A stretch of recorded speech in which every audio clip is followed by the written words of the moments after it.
Sim ou não? Então vamos à palavra de hoje. Abra sua Bíblia em Romanos, capítulo de número 8. Nós já estamos há vários domingos nestes mesmos versos. Romanos, capítulo de número 8. E vamos ler verso 31 e 32. Domingo passado falamos do verso 31. E hoje estamos falando do verso 32. Vamos ler. Que diremos, pois, à vista destas coisas? E ele faz uma pergunta. Se Deus é por nós, quem será contra nós? Falamos isso na semana passada. E hoje o verso 32. Preste muita atenção. Aquele que não poupou ao seu próprio filho, antes por todos nós o entregou, vírgula. Agora olha o restante da frase. Porventura não nos dará gratuitamente, graciosamente com ele, com o filho, nos dará o quê? Todas as coisas. É uma pergunta que Paulo fala. Se ele nos deu seu próprio filho, não nos dará juntamente com ele gratuitamente. Repare bem, eu preciso repetir isso com calma para a tua mente assimilar. Vou ler de novo, o verso 32. Aquele que não poupou ao seu próprio filho, antes por todos nós o entregou. Agora, abra os teus olhos. Isso aqui acaba com a religião, acaba com a doutrina de pagar preço, acaba com os votos, acaba com o sacrifício, acaba com as penalidades. Liquida esse falso evangelho, me desculpe dizer, que vem pela televisão. Liquida. Porventura não nos dará lá gratuitamente, graciosamente com ele o quê? Todas as coisas. Então vamos trabalhar nisso. Eu preciso entender os dois princípios. O princípio que é do Evangelho da graça de Deus e o princípio que era estabelecido pela lei, pelo Velho Testamento. Então vamos fazer um paralelo aqui para a gente poder explicar sobre a graça de Deus e tudo nos é dado gratuitamente de uma forma bem clara, bem simples de se entender. Porque lá do outro lado, na internet, tem muita gente simples. Então nós temos que falar de forma simples, para que todos entendam. Eu estava ouvindo essa semana um pregador reformado, de uma igreja reformada. Ele estava falando coisas interessantes, mas só que para aquelas pessoas simples, o português que ele praticava ali, a forma que ele falava, na mente daquelas pessoas simples, não entender nada. Aquele português arcaico, ele estava pregando para gente muito inteligente, para gente que conhecia bem a palavra de Deus, mas as pessoas simples não iam entender nada. Então nós tínhamos que usar uma linguagem simples, bem simples, para que todos venham a entender a respeito do Evangelho da graça de Deus. E como eu sempre tenho dito, eu não sou um grande pregador, eu sou um pregador de arroz com feijão, só isso, o básico. Mas esse básico é que vai trazer saúde para todo aquele que ouve. Então, vamos abrir agora ali, em Romanos, capítulo de número 9. Hoje vem uma palavra bem simples. E vamos ler o verso 30 a 31. Romanos 9, 30 a 31. Que diremos, pois? Paulo está fazendo uma pergunta. Os gentios que não buscavam a justificação, vieram a alcançá-la. Todavia, a que decorre da fé. Agora, presta atenção no povo de Israel e na lei.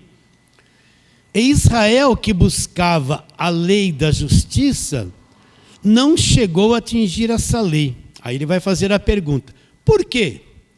Porque não decorreu da fé, e sim das obras. Tropeçaram na pedra de tropeço, como está escrito: eis que põe em Sião uma pedra de tropeço e rocha de escândalo, e aquele que nela crê não será confundido. O que Paulo está explicando? Ele está explicando que os gentios, quem são os gentios? são todo o povo que não é judeu. Ele está explicando que os gentios alcançaram a justificação de Deus. Baseado em quê? Não em obras, não em esforço próprio. Porque eles acreditaram no que Cristo fez na cruz, e essa fé os justificou. E os judeus, os guardadores da lei, os guardadores da velha aliança, aqueles que estavam debaixo da lei de Moisés, não alcançaram essa justificação. Por quê? Porque não decorreu da fé. Eles tentaram alcançar essa justificação por obras, por esforço próprio. Então, qual é o princípio da velha aliança? Se você for para a lei, para o Velho Testamento, tudo lá era baseado no esforço, no pagar um preço, numa excessiva disciplina. Eles tinham que obedecer à lei. Se você for em Deuteronômio 28, vamos lá para Deuteronômio 28, para você entender isso. Deuteronômio, Gênesis, Êxodo, Levíticos, Números, Deuteronômio. Vamos lá, Deuteronômio 28, vamos trabalhar um pouquinho em cima disso.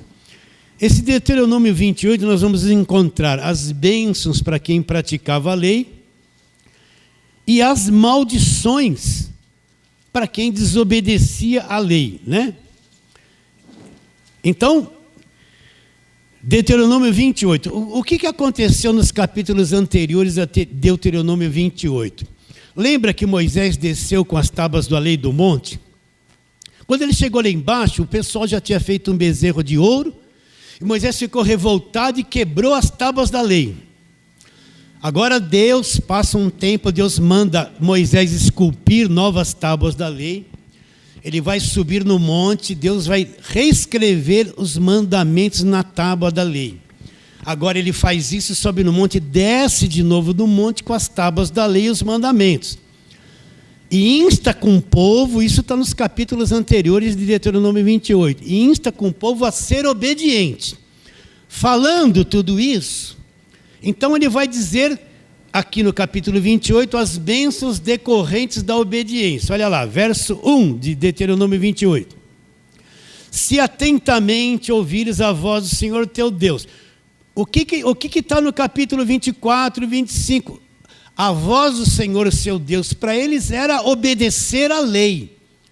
Então, olha lá, se atentamente ouvires a voz do Senhor teu Deus, tendo cuidado de guardar todos os mandamentos que hoje te ordeno. Olha, eles tinham que guardar todos os mandamentos que eram ordenados a ele.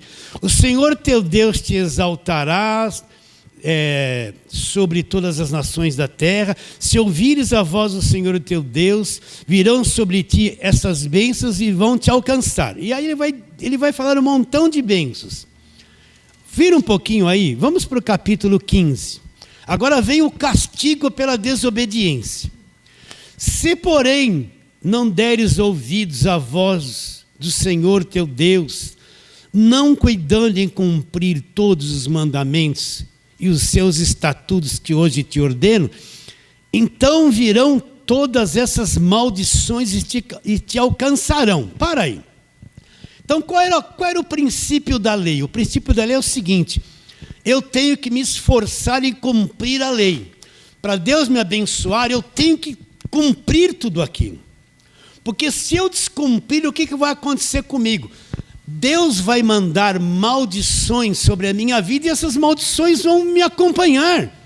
Repare bem, volta lá no Deuteronômio, versículo 1 ao versículo 14 são as bênçãos que eles tinham que cumprir.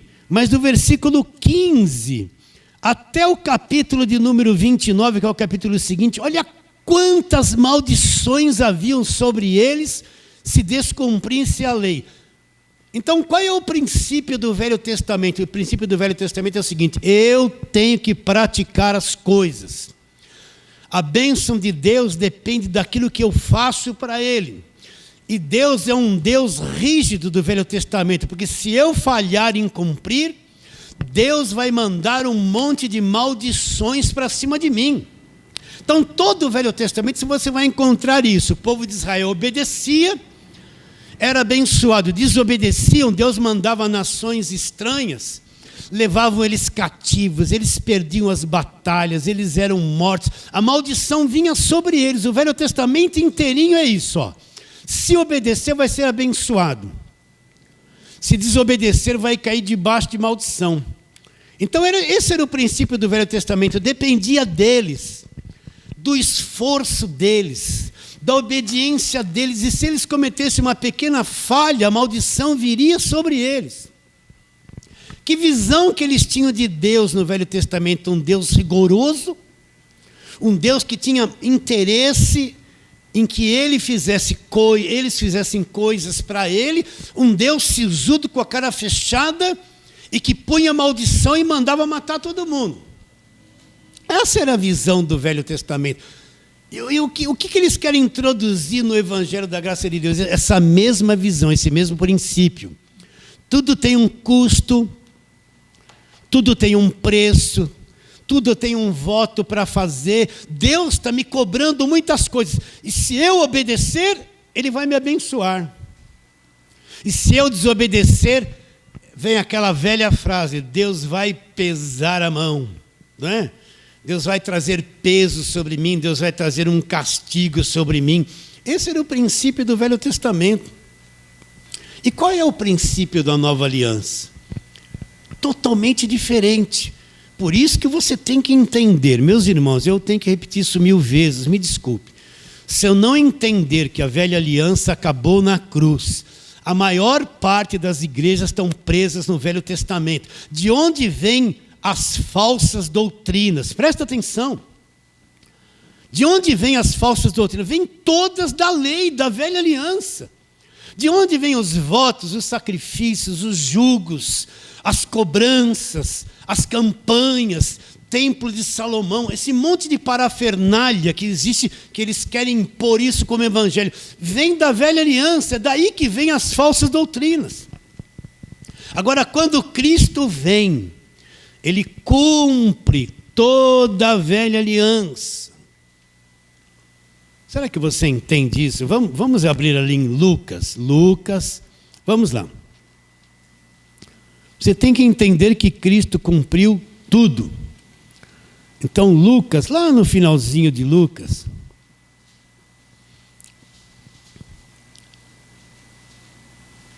verso 44 do capítulo de número 24, é o finalzinho de Lucas. Então verso 44, a seguir Jesus lhe disse, são estas as palavras, Lucas 24, 44. A seguir, Jesus lhes disse, são estas as palavras que eu vos falei, estando ainda convosco. Importava que se cumprisse tudo que de mim está escrito. Aonde? Presta atenção. Na lei de Moisés, nos profetas e nos salmos. Então lhes abriu o entendimento para se cumprirem as Escrituras. Quando Jesus está dizendo isso, não tem nada escrito do Novo Testamento. Ele ressuscitou. Paulo ainda não teve encontro com Jesus. O Evangelho não está nada escrito. O Evangelho ainda não foi revelado.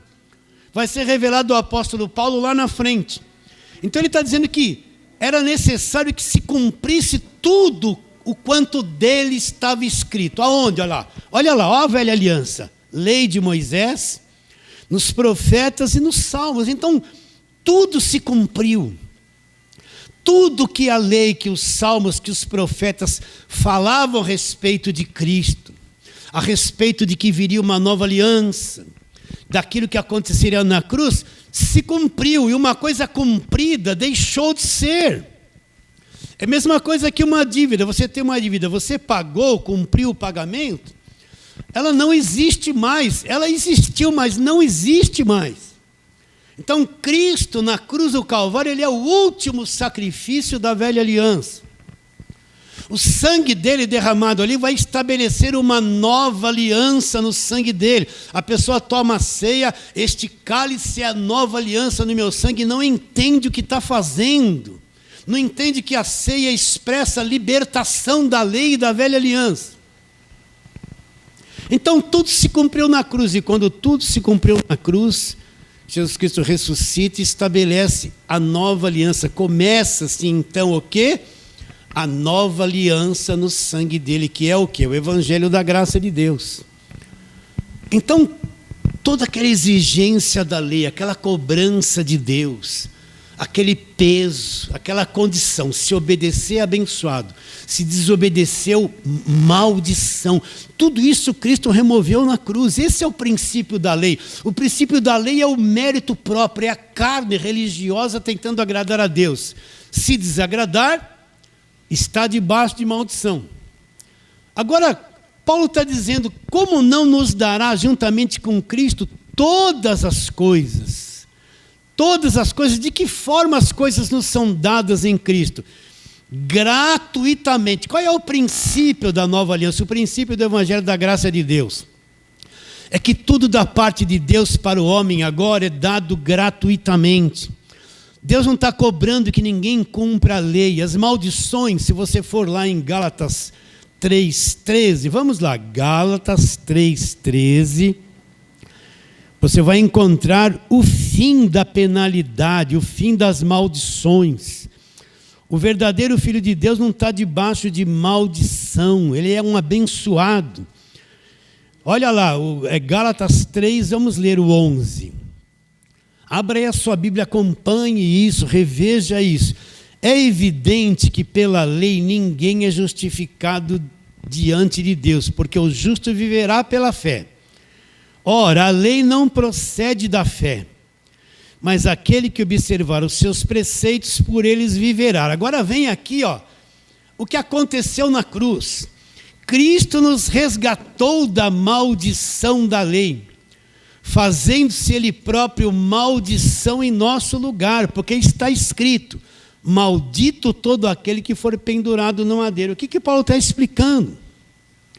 Que toda a penalidade da lei, todo o castigo pela desobediência, que eram as maldições, Cristo se fez maldição na cruz, ele nos resgatou.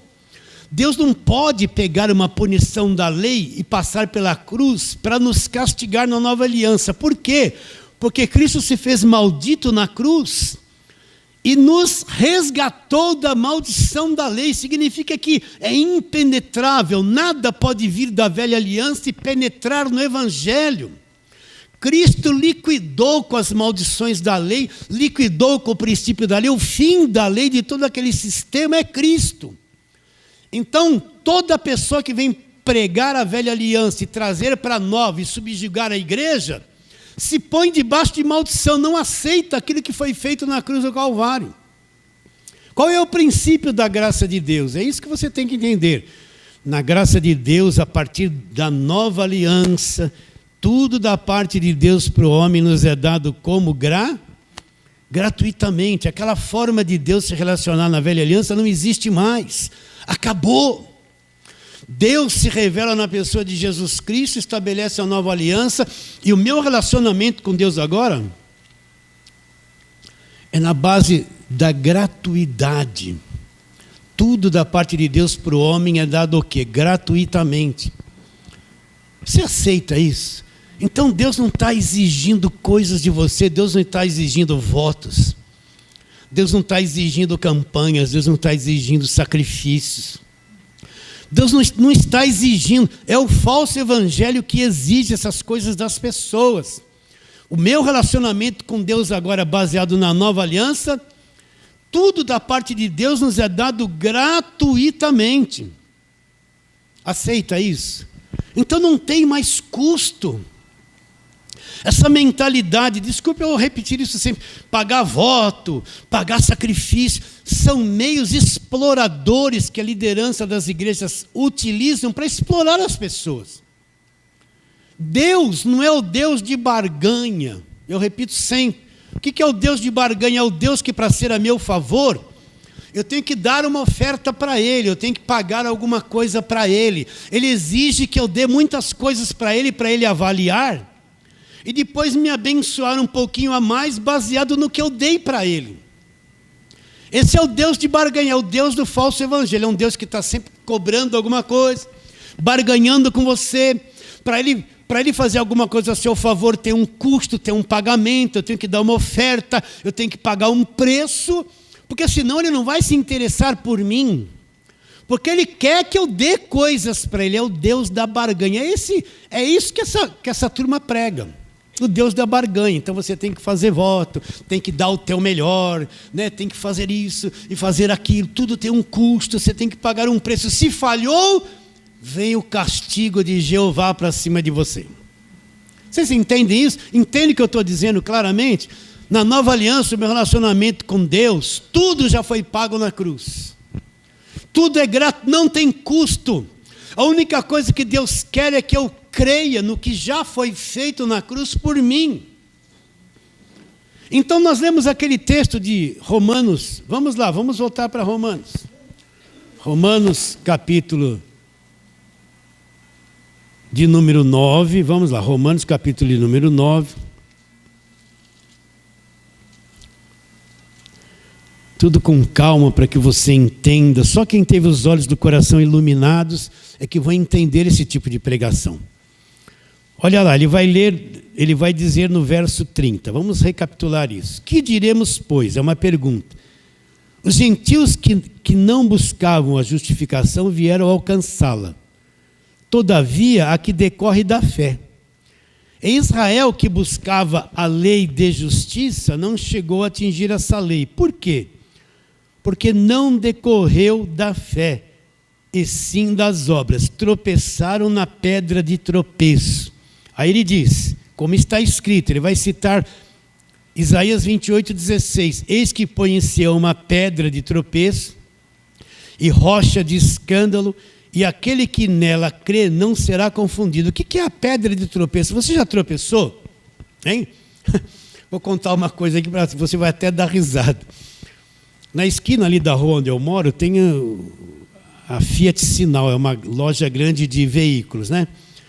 Um dia eu corro em volta daquele, eu corro 4 quilômetros ali em volta daquele quarteirão umas 3 vezes por semana. Vocês viram que eu fiquei mais magrinho? Estou correndo, gente, que graças a Deus, né?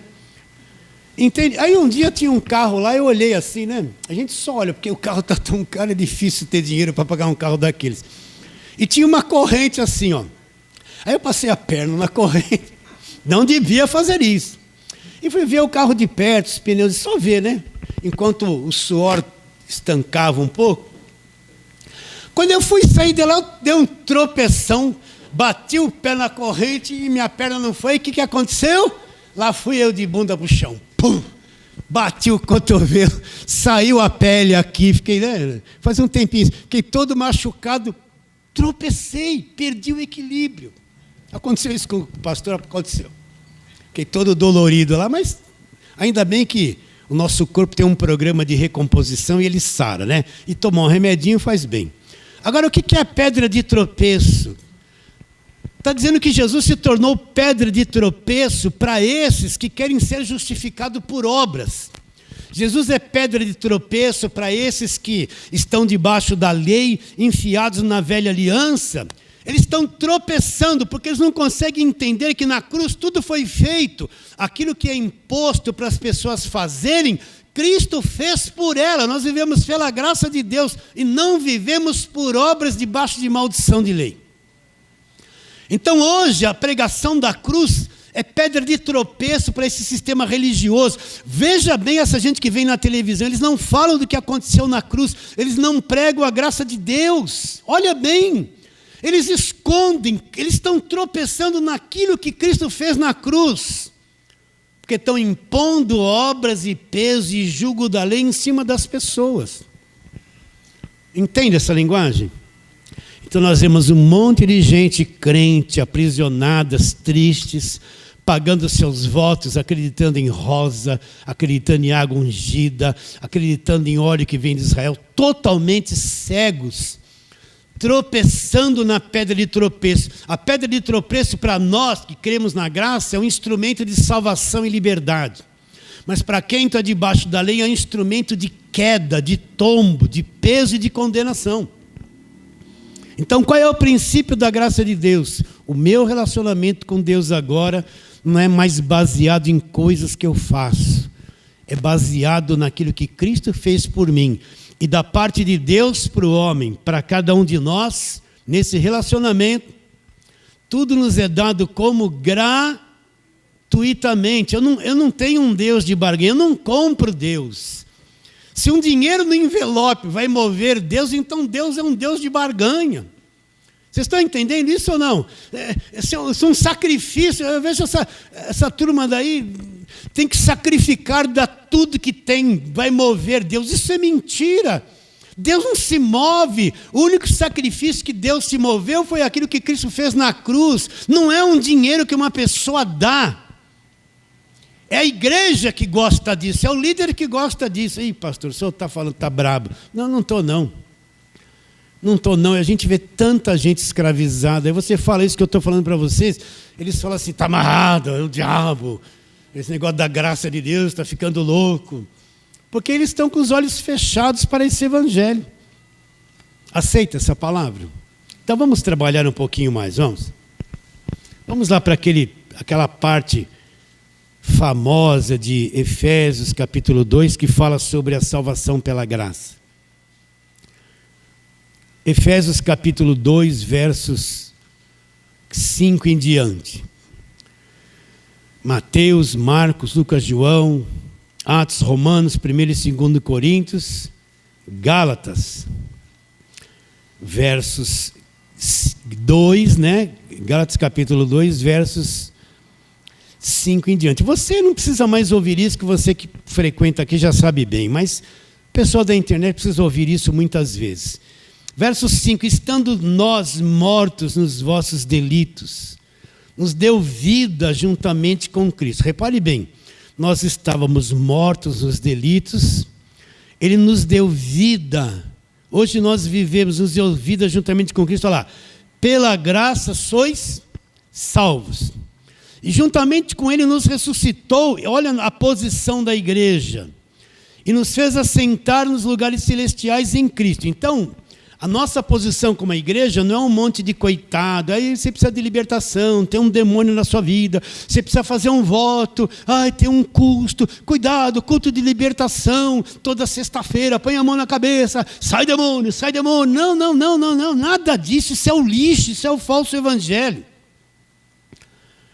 Nossa posição é assentado com Cristo nos lugares celestiais. Olha o capítulo 1 de Efésios para você entender, olha lá. Verso 19 do capítulo 1 de Efésios. E qual a suprema grandeza do seu poder para com os que cremos, segundo a eficácia da força do seu poder, o qual exerceu ele em Cristo, ressuscitando-o dentre os mortos, olha lá, fazendo-o assentar à sua direita nos lugares celestiais. Então Cristo está sentado à direita de Deus nos lugares celestiais? Sim. Nós estamos assentados com Ele lá? É a nossa posição? Sim. Acima do quê? Olha lá. Acima de todo principado e potestade, poder e domínio, e de todo nome que se possa referir, não só no presente século, mas também no vindouro. E pôs todas as coisas debaixo dos pés. E para ser o cabeça sobre todas as coisas, o deu à igreja, a qual é o seu corpo, a plenitude daquele que tudo enche em todas as coisas. Então Cristo está sentado à direita do Pai nos lugares celestiais, e nós estamos unidos nele, nós somos um com ele. Essa é a nossa posição, acima de todo, olha lá, todo principado, potestade, poder, domínio, e todo nome que se possa referir, não só naquele século que Paulo estava vivendo, mas também nos vindouros. E pôs todas as coisas sobre os seus pés, e para ser o cabeça sobre todas as coisas, o deu o quê? A igreja. Então, a nossa posição de igreja sentada com Cristo nas regiões celestiais, acima de todo principado, potestade, acima de tudo, nós somos livres. Você enxerga isso ou não? A igreja não é um monte de coitado que todo dia tem que pôr a mão na cabeça e tomar um passe evangélico. Não é um monte de coitado, eles põem uma porta de madeira lá na frente da igreja. Aí vai aquele monte de coitado. Eu falo coitado, não é desprezando a pessoa, porque são os coitados. Passa lá naquela porta para ser liberto, uma porta de madeira. Só acaba o culto, aquele monte de rosinha murcha, todo mundo acreditando numa rosinha que vai fazer alguma coisa por eles. E eles são igreja, sentados no lugares celestiais acima de todo poder, libertos para sempre do império das trevas. Não entende nada desse arroz com feijão que está aqui, ó. Mas vamos continuar. Verso 6 do capítulo 2. E juntamente com ele nos ressuscitou e nos fez assentar nos lugares celestiais em Cristo, para mostrar nos séculos vindouros a suprema riqueza da sua graça em bondade para conosco em Cristo Jesus. Agora vem, porque pela graça sois salvos mediante a fé. Isto não vem de vós, é um dom de Deus. Não vem de obras para que ninguém se glorie. Como é que nós somos salvos? Pela graça. O que é ser salvo? Eu creio em Jesus Cristo. Ele me liberta do império das trevas, me transporta, me põe no reino do Filho do seu amor. Nesse reino eu tenho a redenção. Então a salvação começa nisso. Eu não conhecia Deus, não conhecia o Evangelho, vivi escravizado, morto, escravizado, preso em prisões. Quando eu creio em Cristo, Ele me liberta de tudo, me transporta, me põe no reino dEle. E neste reino eu tenho a redenção. Então o verdadeiro Filho de Deus, ele é um liberto do império das trevas, ele não está mais preso, ele não precisa se preocupar com essas superstições, né? Esse linguajar da macumba que trouxeram para dentro da igreja, né? Olho gordo, mandinga, esse monte de nome de demônio que se fala na macumba, trouxeram para dentro da igreja. Ele não precisa se preocupar com sexta-feira 13, com oração forte, sabe, culto de libertação, porque ele já é um liberto. Colossenses 1,13, me libertou do império das trevas, me transportou, me pôs no reino do Filho do seu amor. Eu tenho a redenção, acabou a escravidão da minha vida. Ele só precisa renovar a mente dele e crer nessa verdade. Isso é evangelho. Se eu for procurar isso antes da cruz, não tem essa libertação do império das trevas, não existe isso lá. Vai procurar no Velho Testamento se existe libertação do império das trevas. Não tem. Mas depois da cruz, quando Cristo morre, o Evangelho é revelado que Ele nos libertou de todo o império das trevas. Então nós não temos medo de diabo, de macumba, não tem culto de libertação, não tem óleo na testa, não tem oração forte. Para nós isso é lixo, porque nós acreditamos que já fomos libertos do império das trevas. Estou gritando aqui, né? Então eu sou salvo. Você é salvo. Você já é salvo. Isso já aconteceu na tua vida. Eu não estou lutando para ser salvo. Eu não estou jejuando para ser salvo. O dia que eu creio no meu Salvador, Ele já cumpriu tudo isso na minha vida. Agora eu preciso olhar para o Evangelho da Graça, aprender e crer nessa verdade. É liberdade total, acabou o medo. Acabou, você se torna livre da religião evangélica. Eu agrido você falando assim, não? Você se torna livre. Não está tudo escrito aqui, por que não prega isso?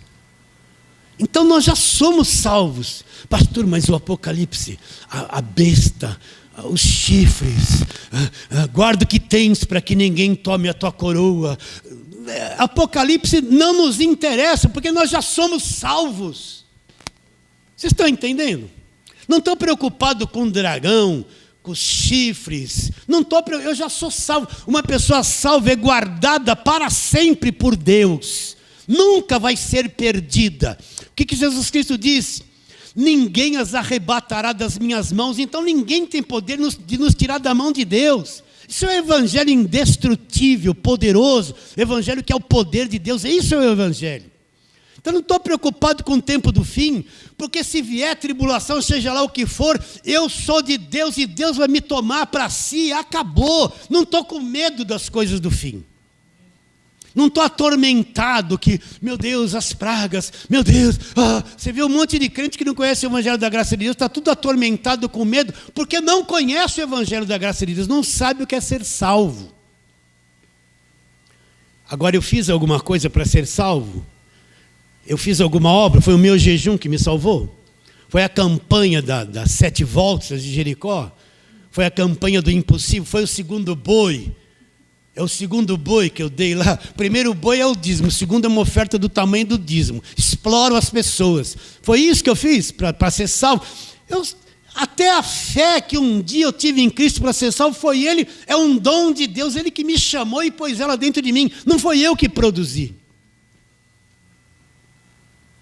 Isso é indestrutível. Quem conhece isso tem alegria, tem conforto, é gostoso, né? É uma satisfação, é uma paz.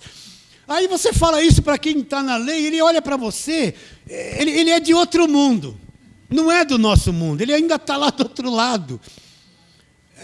Porque às vezes a pessoa está 30 anos na igreja, não entende esse arroz com feijão, nunca aprendeu isso, está lá acreditando nas voltas de Jericó ainda. Então, como é que eu sou salvo? Eu não tive uma obra, não foi porque eu guardei a lei não tem condições de salvar, não foi porque eu dei uma oferta na igreja. Eu não tenho condições de produzir a salvação. Você já se conscientizou disso? Que você, em questão de salvação, é um zero à esquerda? Já entendeu isso? Que o teu jejum não vai resolver nada, não vai acrescentar nada, o teu preço, a campanha, tudo isso é besteira.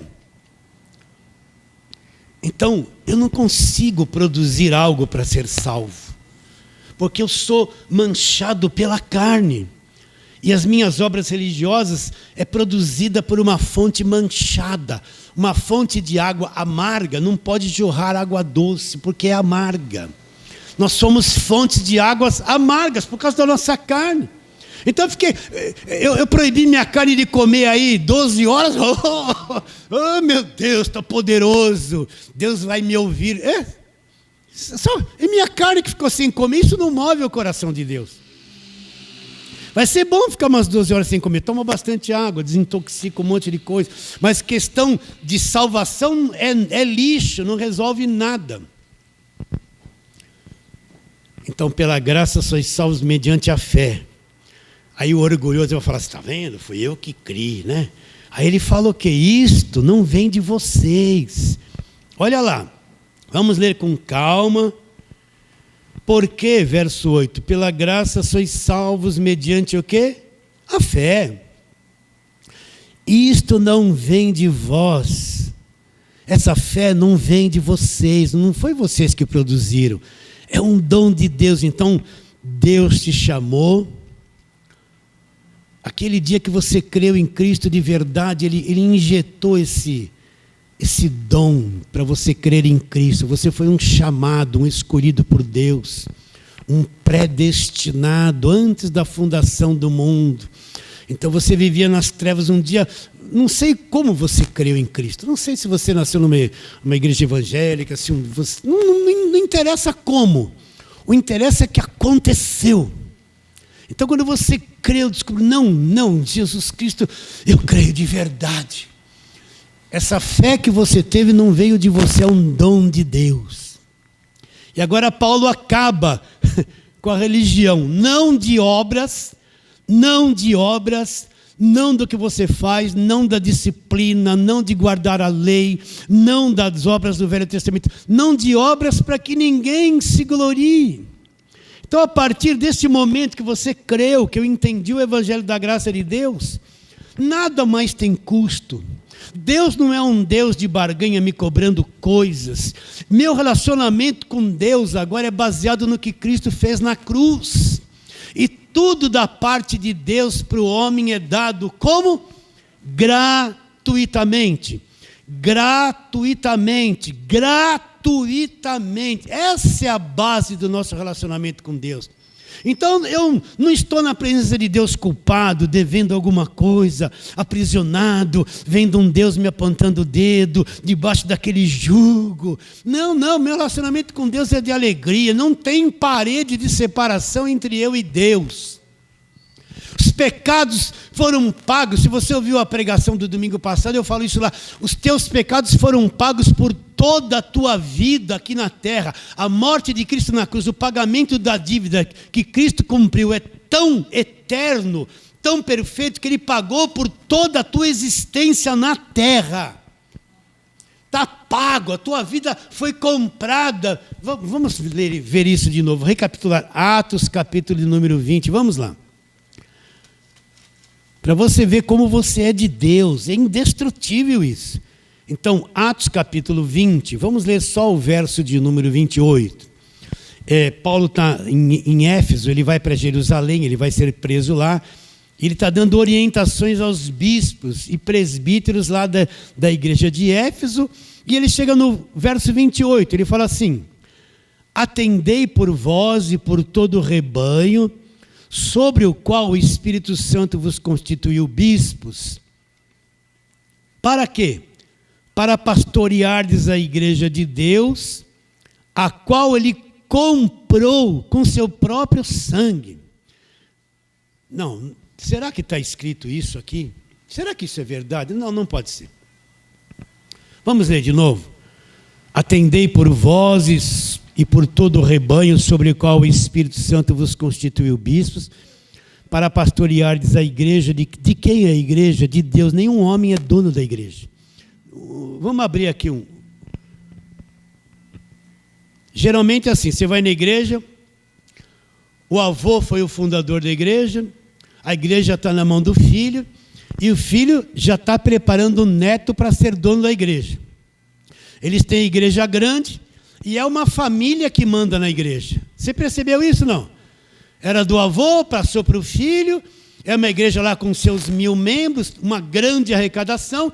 Então a igreja é monopolizada por uma família, né? Aí você vê lá, dificilmente o filho de alguém vai ter uma chance para cantar, mas o filho do pastor canta em todas, a filha do pastor manda em todo mundo, a família é dona da igreja, e eles manipulam as pessoas e pregam o que eles querem para manter aquele povo debaixo do domínio deles. Ninguém tem chance de entrar ali, por quê? Porque eles são donos da igreja. Você já viu isso? Do avô, do pai, já vai para o filho. Às vezes eles lá não têm nem condições de exercer o que estão exercendo. Tem outros na igreja que fazem melhores, mas porque é filho, eles é que mandam, para não quebrar o monopólio. Vocês estão entendendo? A igreja é de Deus, nenhum homem é dono da igreja. Nenhum homem é dono da igreja. A igreja é de Deus, foi comprada pelo sangue de Deus. Você é de Deus. Ai de mim se quiser manipular você, te enganar, como se vocês pertencessem a mim. Isso é uma coisa horrível. Mas, no entanto, você vê isso e vê isso de montão no meio da igreja. Pastoreai a igreja de Deus. De quem é a igreja? De Deus, a qual ele comprou com seu próprio sangue. Então nós somos de Deus para sempre. Fomos comprados pelo sangue dele.